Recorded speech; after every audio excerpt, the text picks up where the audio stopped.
नमस्कार दोस्तों, आपका स्वागत है G7 न्यूज 24 में और मैं हूं गणेश कुमार और आपसे अनुरोध करता हूं कि बने रहिए हमारे साथ क्योंकि मैं आज बेहद ही खास जगह पे हूं। दोस्त, ऐसा है कि हमारे सिंदरी में एक बेहद ही धार्मिक कार्य हो रहा है। दोस्त, प्रयागराज से आए हुए कुछ कलाकार हैं जो सिंदरी में रामलीला का कार्यक्रम कर रहे हैं। तो आपसे मैं अनुरोध करता हूं कि बने रहिए हमारे साथ क्योंकि मैं आपको दिखाने वाला हूं बहुत कुछ और उनसे कुछ बात करने वाला हूं। अगर आप हमारे चैनल पे नए हैं तो आपसे मैं अनुरोध करता हूं चैनल को सब्सक्राइब करें और वीडियो को लाइक करें। आइए पूरा वीडियो को देखते हैं दोस्त, बात करते हैं पंडित जी। पंडित जी प्रणाम। सबसे पहले तो आप अपना परिचय हमारे दर्शकों को दें कि आप कहां से पधारे हैं यहाँ। हम वैसे प्रयाग क्षेत्र डिस्ट्रिक्ट मिर्जापुर विंध्याचल से हैं। अच्छा। राजेंद्र कुमार शास्त्री मेरा नाम है। हमारा 15-16 लोगों का एक राम कथा रामलीला करने का टीम है। अच्छा। जो कि 2-3 साल से आपके इस झारखंड में कभी कभी हम लोगों का माघ महीने में या और अदर पुण्य शुभ अवसर पर आगमन। तो बाबा, इसमें आप जो कार्य कर रहे हैं, ये कार्य मैंने कब से कर रही है, पहले हमको आप बताइए। ये लगभग हम आज 12-14 साल हो गया।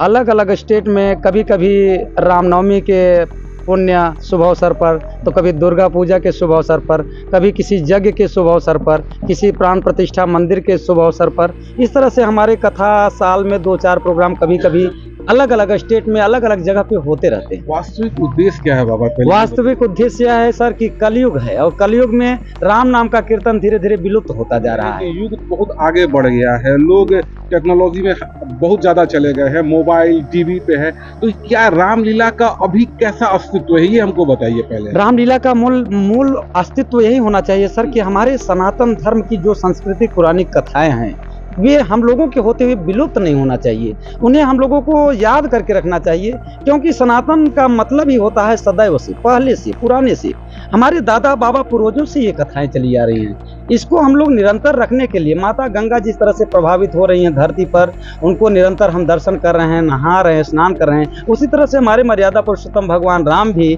त्रेता युग में इसी धरती पर अवतार लेकर के हम जैसे मानव प्राणियों को मार्गदर्शन दिए। कहने का मतलब है कि रामायण के माध्यम से प्रभु श्री राम जो लीला करके गए हैं वो हमारे जीवन को सार्थक बनाने में योगदान है, यही ना बाबा? योगदान भी है सर, और उनके आदर्शों को उतारने के बाद हमें एक नया संस्कार प्राप्त होता है, हमें अच्छा जीवन जीने का उद्देश्य प्राप्त होता है, हमें अच्छा मार्ग अपनाने का एक मार्ग प्राप्त होता है।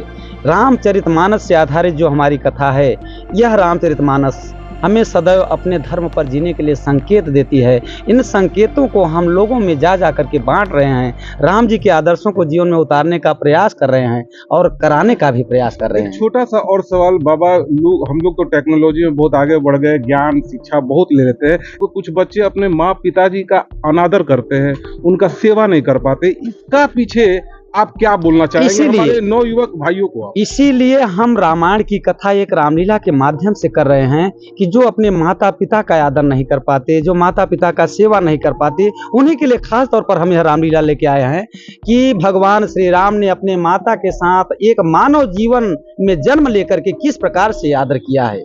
हमको भी उनके आदर्शों को उतारना चाहिए, हमें भी अपने माता पिता की सेवा करना चाहिए। राम भगवान अपने भाई के साथ किस प्रकार से, बहुत बड़ा है, बहुत जी देखा जाए तो अगर आदमी इसको थोड़ा सा अगर समझ ले अपने जीवन में तो उसका जीवन वाकई में हमारे कथा करने का मूल तात्पर्य यही है कि भगवान राम के आदर्शों को उतारेंगे तो हमें भाई बहन, माता पिता, देश और समाज में सेवा करने का अच्छा मार्ग प्राप्त करने का, अच्छा संकेत देने का अवसर प्राप्त होगा।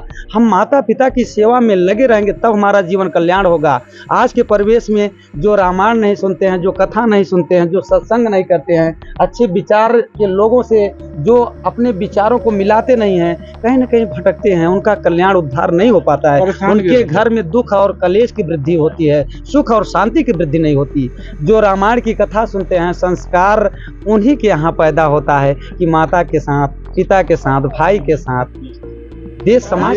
ये जो बात आप बोले, इस पे एक बात है, ज्ञान तो आदमी ले लेता है लेकिन संस्कार छूटते जा रहा है लोगों को। रामलीला से हमारे कम से कम हमें विश्वास है कि यदि हमारे इस कथा में 1000 जनता है तो मुझे विश्वास होता है कि उसमें से 500 जनता जरूर भगवान राम के आदर्शों को अपने जीवन में इस रामलीला को देखने के बाद उतार सकती है। मुझे इतना उम्मीद है कि यदि हम 1000 जनता को यदि कथा सुनाते हैं तो 500 मुझे भरोसा रहता है कि जरूर उसमें से लोग होंगे कि अपने संस्कारों को अपने जीवन में उतारेंगे, अच्छे संस्कार ढालेंगे, अच्छे माता पिता के संस्कार में, उनकी सेवा में अपना लगन लगाएंगे। देवी देवता की सेवा भी किया जाता है, लेकिन जो माता पिता का अनादर करता है देवता उनका आदर नहीं। प्रभु, आपका ये जो उद्देश्य जो है वाकई में बहुत अच्छा लगा, दिल को छू लिया, हमारे दर्शकों को भी अच्छा लगा। अगर अच्छा लगे तो एक लाइक जरूर कीजिएगा। लेकिन एक चीज और जानना चाहते हैं कि क्या अभी रामलीला में भीड़ कैसा हो रहा है? ये तो सर बहुत सुंदर हो रहा है। वैसे भी कलयुग का प्रभाव है और हम कलयुग की वजह से ही रामलीला को राम कथा के माध्यम से दिखा रहे हैं। जो लोग आ रहे हैं बहुत अच्छा, जो लोग अभी भी यहाँ नहीं पहुँचे हैं उनके लिए क्या संदेश आप देंगे? उनके लिए हमारा यही संदेश है, इस चैनल के माध्यम से हमारा संदेश जाए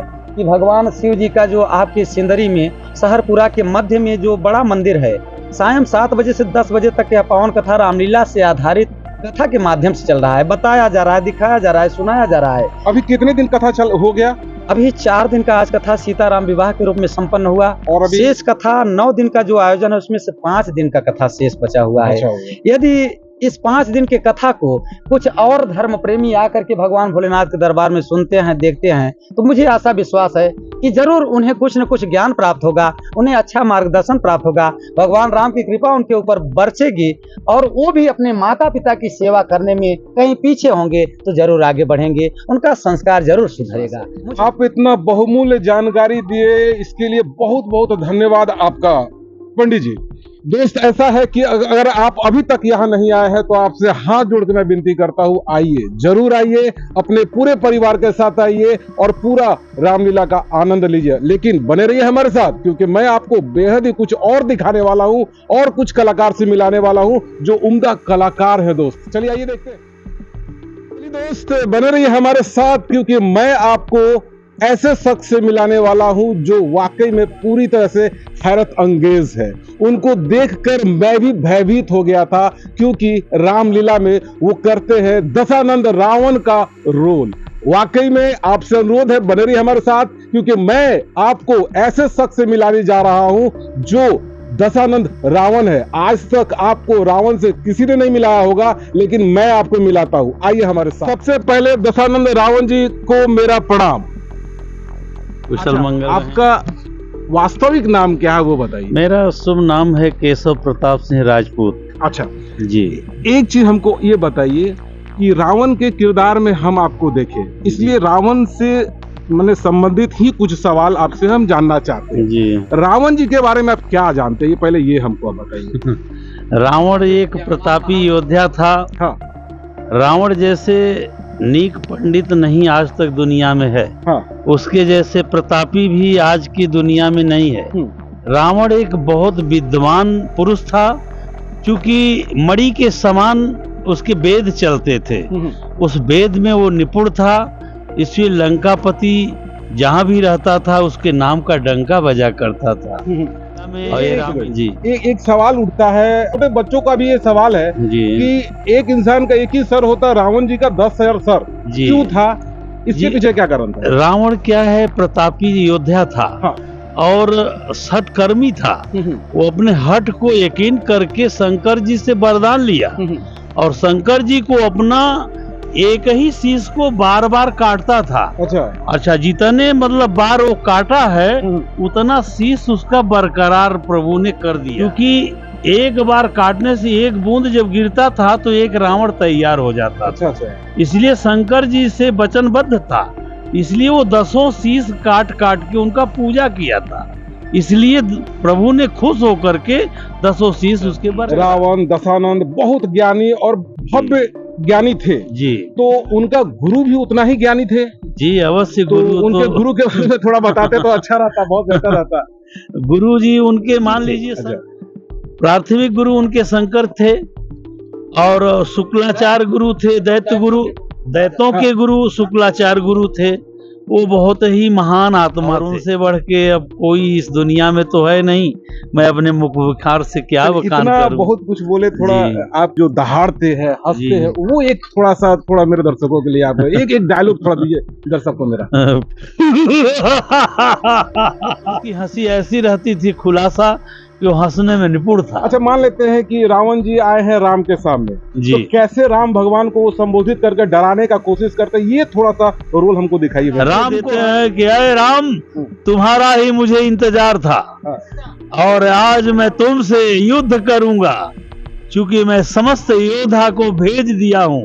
आज ये युद्ध हमारी और तुम्हारी रहेगी, कि तुम छोटा हो और मेरे साथ मेरे धनुष बाण का प्रहार तुम सह नहीं पाओ, इसलिए तुम भाग जाओ। लेकिन वो भी हठी था, इसलिए राम का और रावण का युद्ध हुआ। एक बार हंस के बताइए, आपको बड़ा अच्छा शानदार हंसते हैं।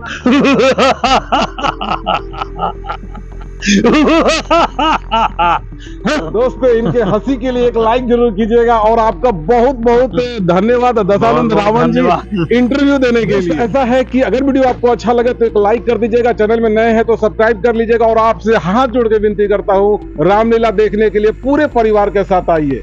वीडियो देखने के लिए आपका पूरा धन्यवाद। राम कथा रामलीला अवश्य देखने आए।